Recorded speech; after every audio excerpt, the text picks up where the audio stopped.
It's a lifelong condition that affects about 1 in every 400 children. Janna Flint-Wilson, a pediatric endocrinologist with Our Lady of Lourdes, says that type 1 diabetes is an autoimmune disease, and it's something that tends to run in families. But nobody really knows what triggers it, why some kids in the family might get type 1 diabetes and others don't. So it tends to run in families, and there's no habit that you can change to prevent diabetes, and there's nothing you can do to bring it on. It just happens. Now, Flint-Wilson says while the symptoms may not be noticeable at first, over time they can get progressively worse. Over time, the kids are drinking more and more and more and more, and then they need to go to the bathroom quite frequently as well. So initially it's just kind of frequent trips to the bathroom during the day, but eventually it's waking up 3, 4, 5 times in the middle of the night to pee.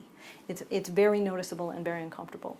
And in addition, there's things like fatigue, there's unintentional weight loss, there's ravenous hunger, and if the diabetes is not diagnosed early enough, eventually kids start having belly pain and they throw up. And that definitely brings them to the hospital. So eventually kids are brought to medical attention, and we check their blood sugar and it's high, so we're able to make the diagnosis. Flint-Wilson says while life may change dramatically for everyone in the household, it's something that's manageable. It just takes a little time to learn. They're going to need insulin their whole entire lives. And a common way of taking care of diabetes is we prescribe 2 different types of insulin.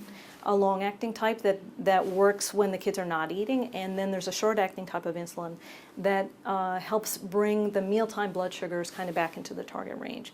So a very standard kind of way of taking care of diabetes is the kids need to check their blood sugars before meals, and they need an injection of insulin before every meal, and then they need their long-acting insulin at the end of the day.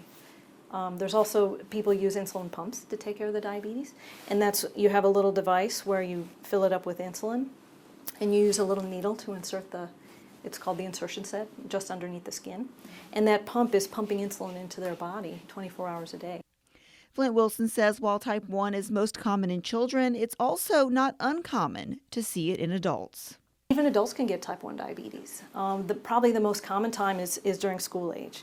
But even women in their 40s could get type 1 diabetes. It can happen at any time. It's not as common, of course, but you can get an autoimmune disease at any time.